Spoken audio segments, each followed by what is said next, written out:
Our grandson is coming home, so let's have steak again today. Rhino, hurry up and order the catering. At my in-laws' house, we order steak through catering once a month as a treat. All right, shall we eat? What about mine? How many times has this happened now? Every time they don't prepare a steak for me. My mother-in-law just lets me place the order, and once I've fulfilled that role, there is no steak for me. My mother-in-law is very assertive, and I just can't stand up to her. I guess I'll just have to put up with it again. Just when I was about to give up, Grandma's really mean, isn't she? What? My name is Raina. I'm a 38-year-old housewife. Having no particular talents, I used a matchmaking service and met my current husband, Craig. I wanted to get married but was struggling to find a good match, so the matchmaking service was my last hope. I was almost resigned to giving up, but then I met a man who shared my love of movies. That man is now my husband. We hit it off on a movie date, had a smooth courtship, and got married. My husband, being 2 years older, was kind, but that kindness disappeared when our son was born. Our marriage had grown cold when two changes occurred. The first was our son's IQ, which suddenly soared as he grew. By third grade, he could handle subjects at an 8th grade level. Moreover, our son, who loved reading, was able to speak 5 languages by 5th grade. However, his intelligence led to bullying and he stopped attending school. Thanks to an opportunity to study abroad suggested by his teacher, he's now studying at Cambridge University in England. The second change was moving into my in-laws' house when our son went abroad. My husband's work location changed, so we moved into his parents' house, which was closer. Having become a housewife after marriage, I had no choice but to follow my husband. Little did I know this would be the beginning of a difficult life. My mother-in-law was the only one living at the in-laws' house when we moved in. My father-in-law is in the hospital due to illness. I am not feeling very well, so I need you, young one, to work hard for me. That's what I was told on my first day living in my husband's family home. But my mother-in-law doesn't seem sick at all. She even seems more energetic than me. How old are you, mother-in-law? 64 this year. My husband answers my question with a hint of annoyance. Really? But she doesn't look sick at all. In this house, whatever mom says is the law. Don't you dare question her or you'll be in trouble. Upon hearing those words from my husband, I suddenly felt incredibly alone. I could clearly sense my mother-in-law's hostility towards me, but I never thought my husband would abandon me like this, even though our marriage had gone cold. Come on, Rhino, get to work. You'll be staying here, so first clean the floors with this mop. With that, I was handed an old mop and bucket. Looking around, I noticed dust accumulated everywhere.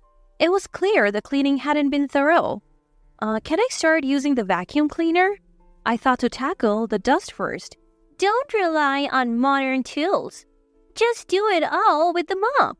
Despite having a vacuum cleaner in the house, my mother-in-law refused to let me use it. I gave in and obediently replied, "Understood. Could you do that part while I do this one?" I thought we would clean together, so I asked my husband, but my mother-in-law interrupted with a contemptuous look. What are you talking about? Craig and I will chat and rest here. You clean by yourself. But the house is unnecessarily big with 6 beds, 3 baths. It was impossible for me to clean it all alone. Also, do the dishes that have piled up, please. I was already at my limit with the floor cleaning, and now she was adding more demands? I can't handle it all. The house is too big. Oh, really? Then I'll allow you to use the vacuum for $10 every 10 minutes. How's that? That's too expensive. You can't even pay $10. What a poor daughter-in-law. My husband didn't lift a finger to help me, even as I was being mercilessly belittled in front of him. Moreover, he said, "It looks bad to squat and talk while mopping." When it was just the two of us living together, the lack of conversation was manageable, but since coming to his parents' house, my husband's cold behavior had turned into something like psychological abuse. Let's have steak today. I know a delicious place. With that, my mother-in-law called for catering. My arms ached, but I somehow finished the cleaning and dishes. And right when I finished, the catered steak arrived. I worked hard for this. I was beyond excited for the steak. Ever since I heard that we would be ordering steak, I put extra effort into cleaning. My mother-in-law said it was going to be an expensive steak, and I couldn't help but wonder just how delicious it would be. My stomach seemed to growl just thinking about it. Reina, please pour some water. My mother-in-law's tone was commanding and cold, but I could endure it all for this moment. I absolutely love steak, especially filet mignon. Once I finished pouring the water, the ordered steaks were lined up on the table. Wow, it looks delicious. Thank you, mother-in-law. I thanked her with joy. Huh? What are you talking about? There's no way there's any for you. My mother-in-law responded with a puzzled face. What? What do you mean there is none? I felt my heart sink to rock bottom. I cleaned the floors as you asked, and I have done the dishes. I said weakly, only for my mother-in-law to retort, That's only natural. It was merely a token of appreciation for letting you stay.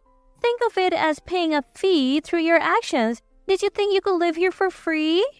I had moved into my in-laws' house due to my husband's work, and it was already nothing short of hell.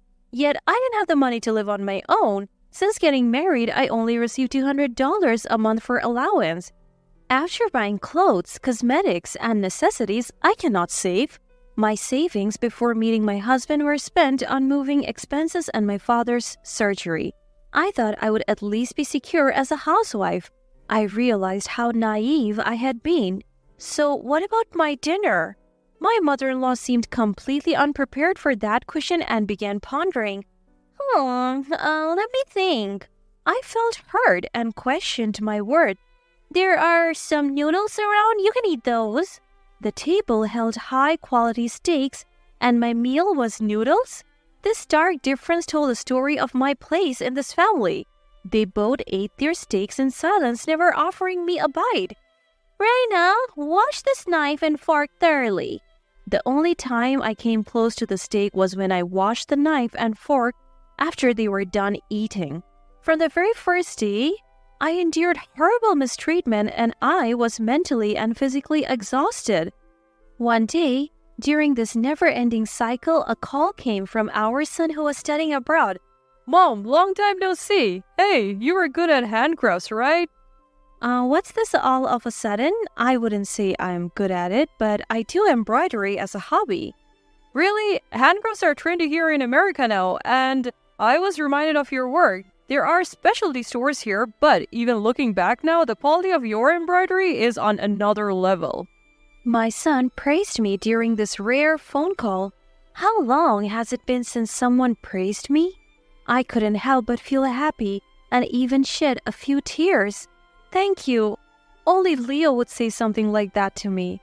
My emotions must have transmitted to my son because he said, Mom, is something wrong? Your voice is trembling. What? My son is learning psychology in school, it seems. He said he has perfectly memorized all human unconscious actions that tie to mental states. Already a high IQ son, he's been further honed by receiving quality education. Now, they say his IQ is even measured at 200. Even as his mother, I can't believe he's the same person. Thanks to that, he has completely seen through my heart. Did something happen with Dad? I remained silent for a moment, then gathered my courage to tell my son about the situation at my in-laws' house. I felt shameful as a parent, but I was grateful to have someone nearby to talk to. So, it's tough every day. When I finished my story, he said, I'll come home once. It's our vacation and I have saved up some money from my part-time job. I insisted that everything was fine, but he wouldn't listen, and my son is coming home soon. Time flew during our long overdue phone call, and an hour had passed. Feeling rejuvenated, I thanked my son and hung up. When the call ended, my mother-in-law approached me with a glare. That's quite a luxurious long phone call. The energy I gained from my son slowly depleted as I dealt with my mother-in-law. I'm sorry. More importantly, we're having a block party at our house tomorrow. Take care of the shopping. With that, my mother-in-law handed me a long list of items and left. At the end of the note it said, "Make a reservation for steak catering." Then came the day of the block party. People started to gather afternoon, and before I knew it, there were 10. Everyone calls my mother-in-law the president. "Come on, Rhino. What are you doing? Serve juice to everyone," she ordered.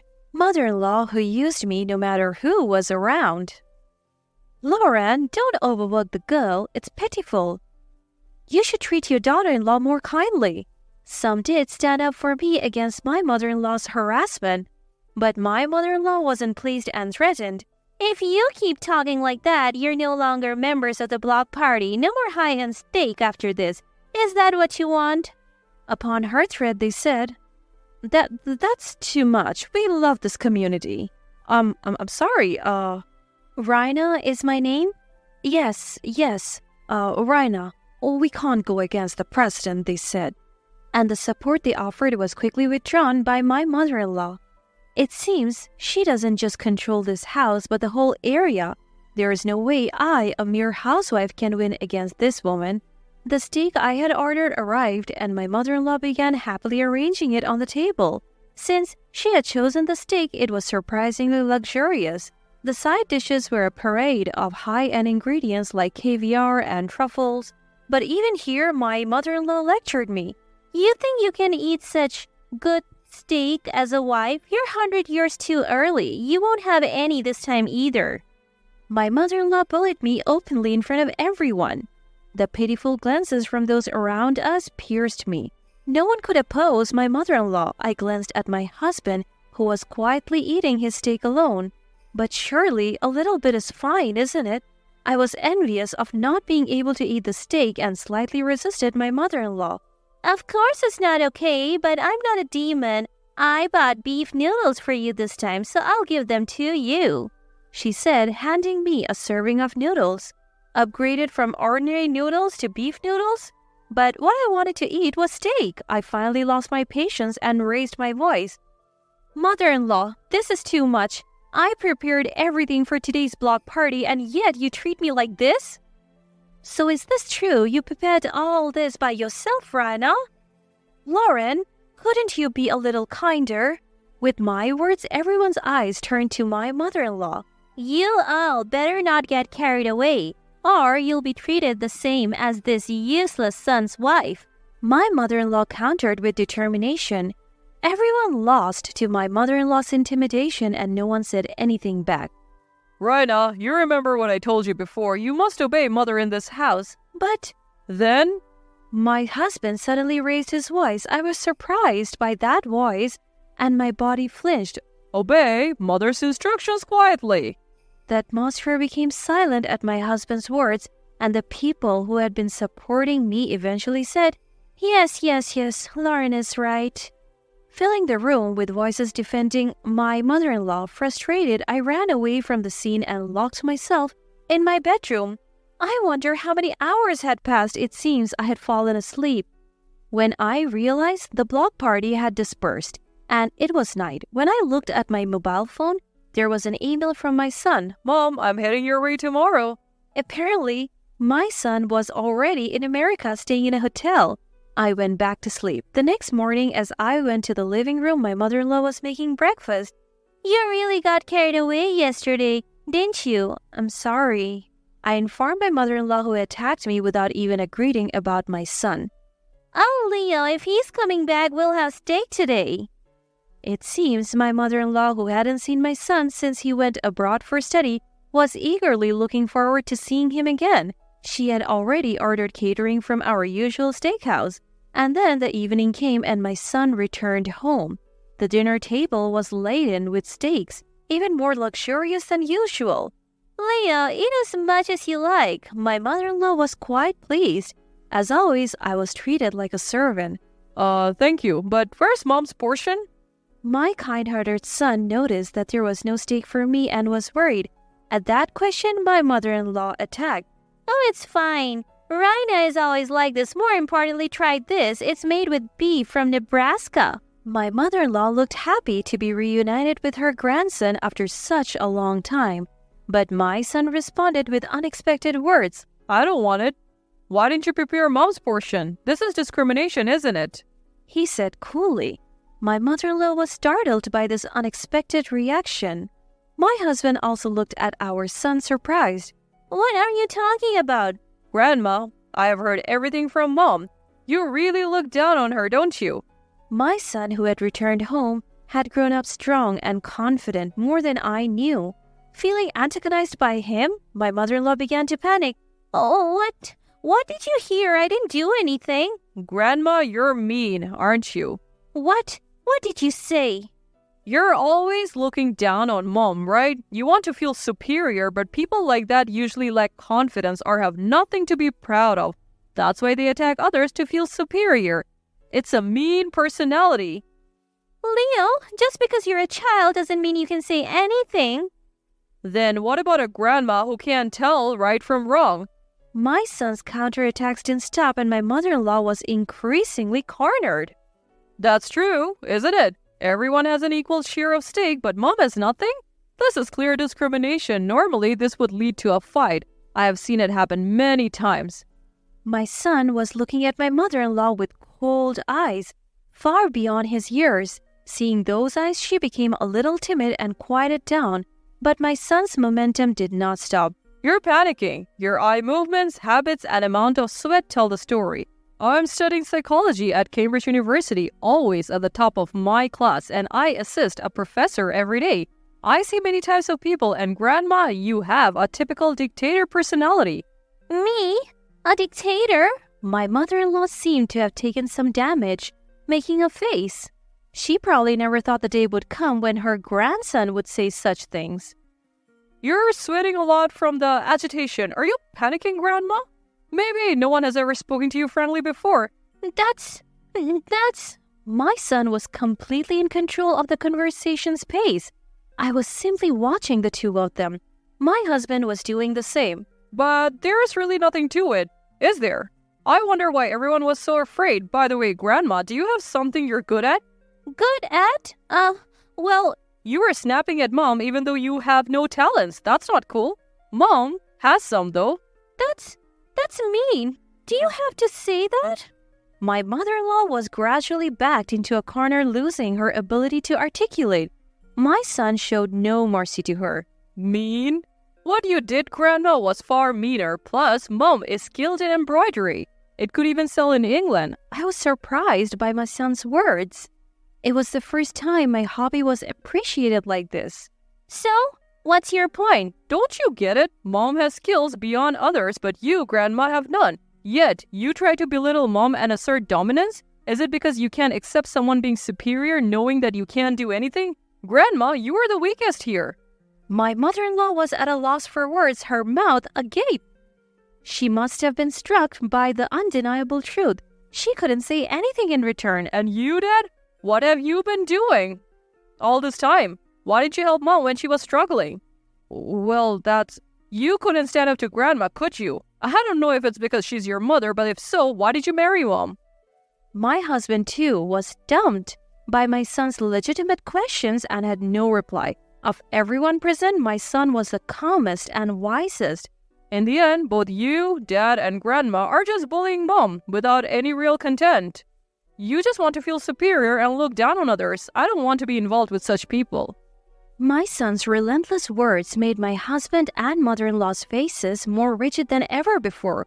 Whether it was frustration at not being able to retort or something else, they tightly clenched their lips. My son's words hit home accurately and there was nothing they could do. I was simply delighted that my son had grown so wonderfully, and I couldn't help but gaze at him. Then my son said to me, "Mom, let's leave these two and move to England together." England?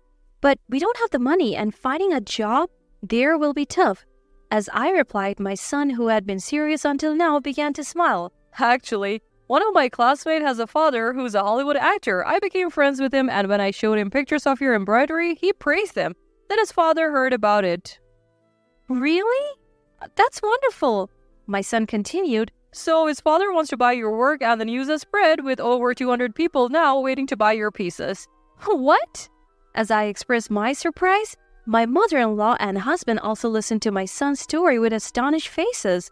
My son went on. Mom, I'm sorry for taking the liberty of arranging this, but they want you to open a store with your handmade crafts.